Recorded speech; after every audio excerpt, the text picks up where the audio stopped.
Hello guys, कैसे हैं? क्या हाल चाल है?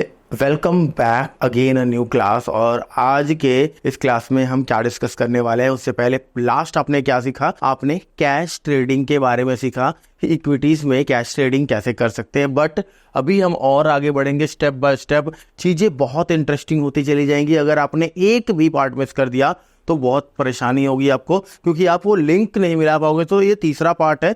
2 पार्ट अगर अभी तक आपने नहीं देखा है देख लीजिए। और हाँ, hit the like button, comment जरूर कीजिएगा कि आपको हमारी सीरीज का यह वीडियो कैसा लग रहा है। राइट, अभी अगर हम बात करें आपसे, हमारे कोर्स का नाम है प्रो ट्रेडर 1.0। अभी आज का जो हमारा सेशन है, इस सेशन में हम डिस्कस करने वाले हैं ये जो बाजार है, ये जो मार्केट है, ये मूव कैसे करता है, इसकी जो प्राइजेस फ्लक्चुएट होती हैं, ये क्यों होती हैं। आपको रीजन पता है?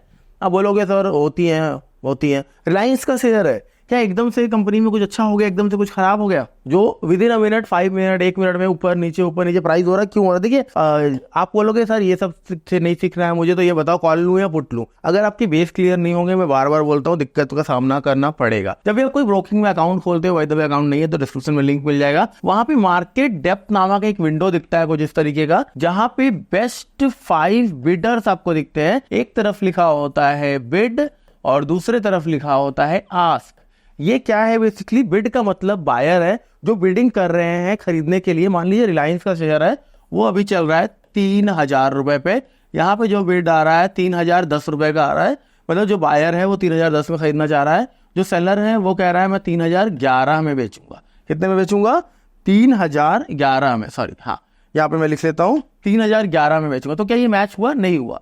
इन दोनों का जब मैच होगा, या तो बायर आगे बढ़ के खरीदे या सेलर सस्ता खरीदे। इस तरह से 5 बिडर्स आपको दिखते हैं, लेकिन और भी नीचे बहुत सारी बिडिंग हुई होती है, बहुत सारी बिडिंग लगी होती है। अब कंपनी में ऐसा कुछ एकदम से नहीं हो रहा है, तो फिर मार्केट क्यों मूव कर रहा है? मार्केट के मूव करने का रीजन होता है डिमांड एंड सप्लाई। अब ये क्या होता है सर? अब मान लीजिए अगर मैं आपको बोलूं कि भैया जब विंटर्स का सीजन है मान लो, और आपके यहाँ विंटर्स में फूल गोभी, जिसे आप फूल गोभी कह रहे हो, या फिर मटर, पीस, ग्रीन मटर, उसका प्राइस क्या होता है, ये कितने रुपए किलो वो आपको मिलते हैं?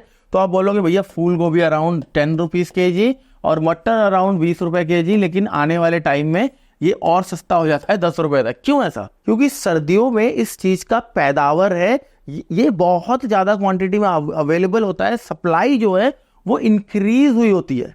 एग्जैक्टली अभी गर्मी समर्स है, और अगर समर में मटर खरीदने जाता हो, पता कितने रुपए किलो मिल रहा है? 120 रुपए के जी। क्यों भैया इतना क्या आग लग गया? क्योंकि यहाँ पे सप्लाई ही नहीं है, बाहर से माल आ रहा है और खरीदने वाले, खाने वाले अवेलेबल है। चाहे डिमांड इंक्रीज ना हो, मेरी बात को समझिए, डिमांड अगर इंक्रीज नहीं हो रहा है, मान लो आप बोलोगे नहीं यार अभी तो खाने वाले भी कम है, हाँ मैं मान रहा हूँ डिमांड इंक्रीज नहीं हुआ, उतना ही है या उससे थोड़ा कम है, लेकिन सप्लाई बिल्कुल डेड है, सप्लाई नहीं हो रही है। एग्जैक्टली स्टॉक मार्केट, शेयर बाजार में भी प्राइस के मूव होने का कारण यही होता है कि डिमांड एंड सप्लाई। मान लीजिए रिलायंस का शेयर है, रिलायंस के शेयर में एकदम से बायर्स आगे इंक्रीज होने लग गए। बायर्स क्यों होंगे इंक्रीज? हो सकता है बायर्स को कुछ ऐसा पता हो कि आने वाले टाइम में रिलायंस का शेयर भागेगा, बढ़ सकता है, बोनस डिक्लेयर कर सकता है। कुछ सेलर भी रहेंगे, उनको लग रहा होगा यार यहाँ से ना शेयर गिर सकता है क्योंकि इनका रिजल्ट आने वाला है वो खराब है। तो ये सारे टेंशन और इन सारे रीजंस की वजह से मार्केट में बाइंग एंड सेलिंग लगातार हो रही होती है, जो कि आपको मार्केट डेप्थ में दिखती रहती है। अगर सेलर ज्यादा अग्रेसिव है तो मार्केट नीचे की तरफ ट्रेवल करता है ज्यादा, अगर बायर ज्यादा अग्रेसिव है मार्केट ऊपर की तरफ ट्रेवल करता है। अब यहाँ पे बहुत सारे लोग पूछ सकते हैं कि भैया मार्केट में सेलर लग रहा है ज्यादा है, बायर कम है, इसलिए मार्केट नीचे आ गया। मैं आपको एग्जांपल देता हूं या आपसे पूछता हूं, आपके घर पे शादी है, जो ये कहता है कि सेलर बहुत ज्यादा थे, बायर है ही नहीं मार्केट में, मैं वो ये प्रूफ करने के लिए बोल रहा हूं। आपके घर पे शादी है, हलवाई ने लिखा कि 100 किलो टमाटर लेके आ जाओ 100 kg। आप मंडी में गए, मंडी में जाके देखा जो टमाटर मिल रहे हैं या जिसने लगा के रखा हुआ है दुकान, उसके पास सिर्फ 10 kg टमाटर है। क्या आप 100 kg टमाटर लेकर घर आ पाएंगे? Answer is no. क्यों? क्योंकि बेचने वाला नहीं है, तो आपको मिलेगा कहां से? तो मार्केट में भी वही सिस्टम है। अब देखो खेल क्या होगा। ये जो 10 किलो टमाटर है, 10 किलो टमाटर 30 रुपए किलो मिल रहा था। बंदा बोला मेरे पास 10 किलो ही है भैया, 30 रुपए किलो दूंगा, लेना है तो लो, नहीं तो गए जाओ। आपने 10 किलो तो ले लिया, टेंशन में पड़ गए यार और कहां से आएगा। अब यहाँ पे क्या अग्रेसिव कौन है? बायर थाली थोड़ी जो रोक देगा जब बिना टमाटर की सब्जी नहीं बनाएगा। अग्रेसिव कौन है, बायर या सेलर? ऑब्वियसली बायर अग्रेसिव है।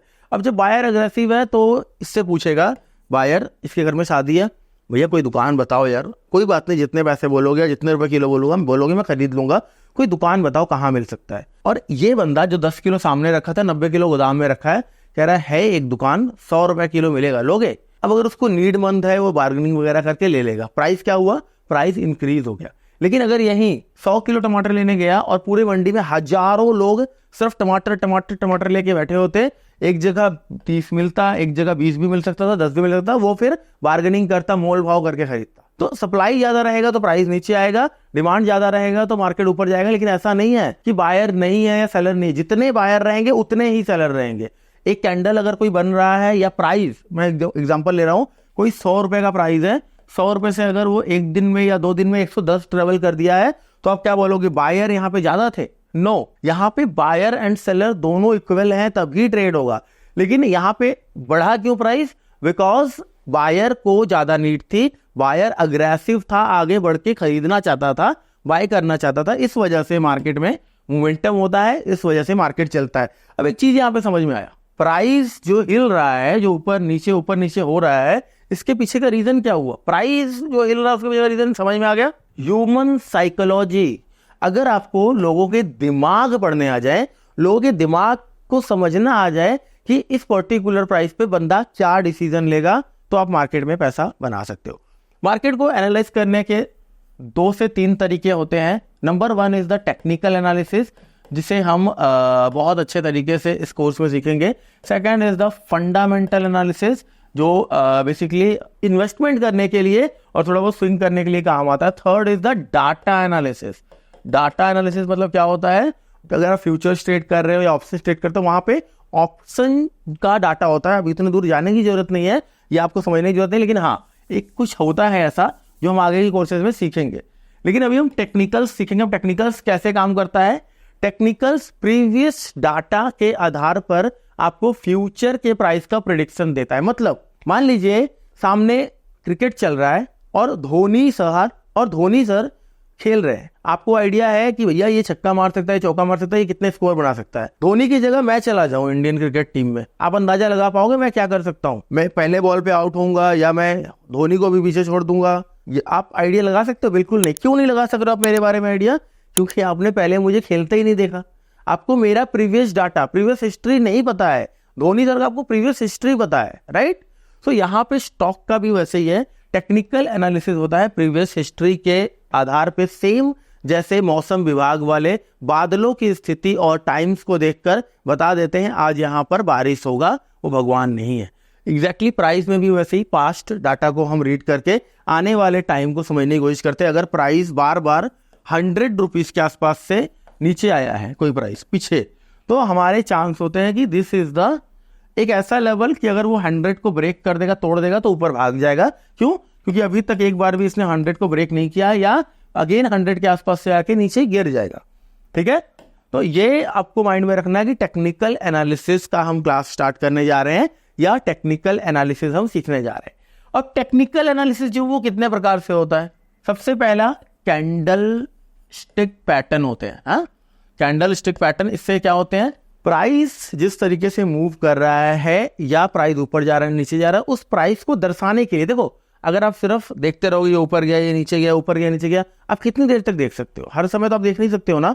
तो आपको एक रिकॉर्ड रखने के लिए आप एक चार्ट सिस्टम बना दिया गया है। मान लो ये 100 है, ये 10 है, ये 20 है, ये 30 है, 40 है, तो प्राइस है कि ऐसे लाइन में चलता है। मतलब अब हम क्या, यहाँ पे अगर हम खड़े हैं अभी, तो हम देख सकते हैं, हाँ यहाँ पे टाइमिंग लिखी होती है, यहाँ पे नीचे टाइमिंग लिखी होती है, 1 बजे, 2 बजे, 3 बजे, 4, तो हम कह सकते हैं ये 2 बजे के अराउंड प्राइस यहाँ पे था, जो कि अप्रोक्स 30 रुपए का प्राइस है, और फिर यहाँ पे 3 बजे का आसपास प्राइस 10 रुपए पे था, राइट? यहाँ पे प्राइजेस आप देख रहे हो ऊपर नीचे मूव कर रहे हो, उसके अकॉर्डिंगली हम चार्ट पे रीड कर सकते हैं।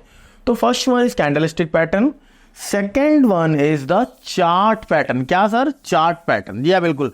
जैसे हमने यहाँ पे कैंडल स्टिक पैटर्न बोला, जो कि आगे आप सीखोगे what is the candle and क्या है candle stick pattern. Chart pattern को देखकर भी आप अंदाजा लगा सकते हो कि मार्केट आगे कहाँ जाने वाला है। And next, support and resistance. देखिए ध्यान रखिए, ये सारी चीजें लिख लीजिएगा। क्या? Support and resistance. Trend line, trend line, क्या? Trend line. ये क्या है? What is this? These are, एक सेगमेंट कह सकते हो, या स्टाइल कह सकते हो, या एनालिसिस करने के टूल्स कह सकते हो। ये सारी चीजों से आप आने वाले टाइम में प्राइस क्या बिहेव करेगा वो आप निकाल सकते हो, right. So price action basically हम वर्ड यूज नहीं किया, मैं भी फर्स्ट टाइम यूज कर रहा हूं मैं। सो यहाँ पे हम लिखेंगे प्राइस एक्शन। ये प्राइस एक्शन जो है ना, ये सारे इसके सूत्र हैं, ये सारे जो अभी हमने डिस्कस किया, कैंडलस्टिक पैटर्न है ना, चार्ट पैटर्न, ट्रेंड लाइन, ये सारा प्राइस एक्शन का सूत्र है। एंड एक तरफ अगर मैं बताऊं आपको, एक और ऑप्शन क्या है, इंडिकेटर। क्या है, इंडिकेटर्स। बहुत सारे बिगिनर्स या बिगिनर लेवल के बच्चे वो इंडिकेटर्स से भी ट्रेड करते हैं। इंडिकेटर्स को देखिए, पहले बहुत चला करती थी, but trust me these indicators are lagging. मतलब ये जब प्राइस मूव कर देता है, निकल जाता है, फिर आपको सिग्नल देता है। ओके, तो इंडिकेटर्स लैगिंग होते हैं। मैं इतने ज्यादा यूज नहीं करता हूं, बट ट्राई करूंगा कि एक वीडियो में आपको इंडिकेटर्स वगैरह भी समझा दूं। तो हमने समझा प्राइस एक्शन के प्रमुख सूत्र कौन से हैं, chart pattern, candlestick pattern, trend line and support resistance. 4 सूत्र हमारे पास प्राइस एक्शन के हैं जिससे हम बाजार को एनालाइज कर सकते हैं। चलिए मिलते हैं नेक्स्ट पार्ट में, जब तक के लिए बने रहिए।